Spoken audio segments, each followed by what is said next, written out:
Если школьное образование, оно больше дает какую-то академическую базу, то есть какие-то точные знания, что-то больше систематизированное, шаблонное и так далее, то мы больше даем дать раскрыться именно творческому потенциалу у детей, чтобы именно гармоничное развитие их в социальном плане с творческой точки зрения, со спортивной точки зрения было более обширным. То есть, как я уже говорила, школа — это академика, академические знания, а мы больше про какие-то всесторонние личностные развития. То есть для гармоничного развития личности нужно и в школе получать образование, и дополнительно посещать кружки, как у нас. Именно в нашем центре мы позиционируем себя как детский центр, который принимает детей от года и до 14-15 лет. У нас есть занятия от года до 3, это мама плюс малыш. А именно уже с 3 лет мы можем брать детей для одиночных занятий без мам, но в группах. То есть дети посредством занятий в группах от 3 лет, как я уже сказала, они больше и лучше социализируются.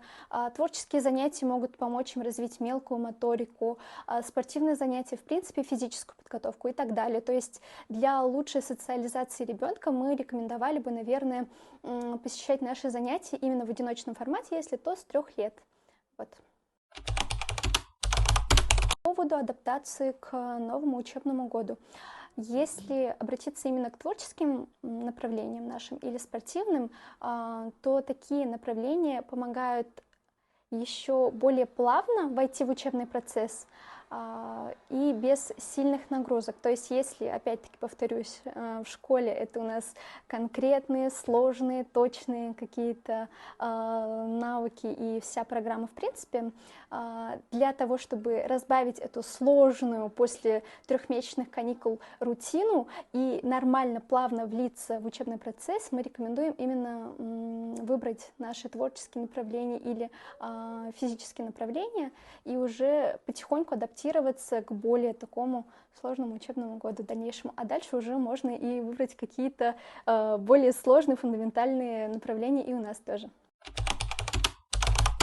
По поводу постепенного ввода кружков в течение учебного года.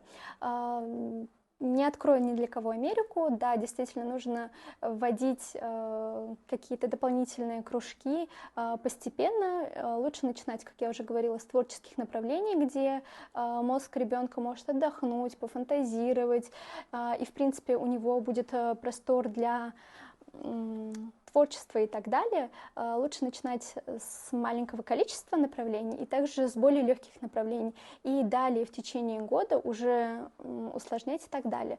То же самое могу порекомендовать и после зимних каникул. То есть после зимних каникул тоже ребенок уже адаптировался к отдыху и так далее. И сразу напрягать ребенка, говорить то, что вот мы опять возвращаемся к тому же ритму жизни, как по мне, не стоит, потому что ребенок все еще это как бы подрастающий организм, и сразу даже нам после отпуска влиться в рабочий процесс сразу очень трудно, поэтому для детей тоже рекомендуется это все плавно вводить и плавно переходить к более сложным уровням. Что важнее, интерес или польза? Ну, как по мне, без интереса не будет как таковой пользы. То есть, если вы целенаправленно вводите ребенка, ну, допустим, на гимнастику, а ребенок больше тянется на какое-то творческое направление, то пользы как таковой от данных занятий не будет. Почему? Потому что ребенок встанет в планку то, что ой, я не хочу, я не буду, у него будет протест, а протест равно отсутствию мотивации. Если же ребенок проявляет интерес к какому-то направлению и ходит туда с большим энтузиазмом, то и успехов в данном направлении у него будет явно больше. Пусть у ребенка каждый месяц меняется это желание. Для детского возраста это нормально, но если ребенок сам туда хочет ходить и в процессе этого желания у него еще больше улучшаются навыки, здесь пользы будет больше, чем в настойчивом таком, не знаю, мотивировании его ходить туда, куда больше хочет родитель, чем ребенок. Вот.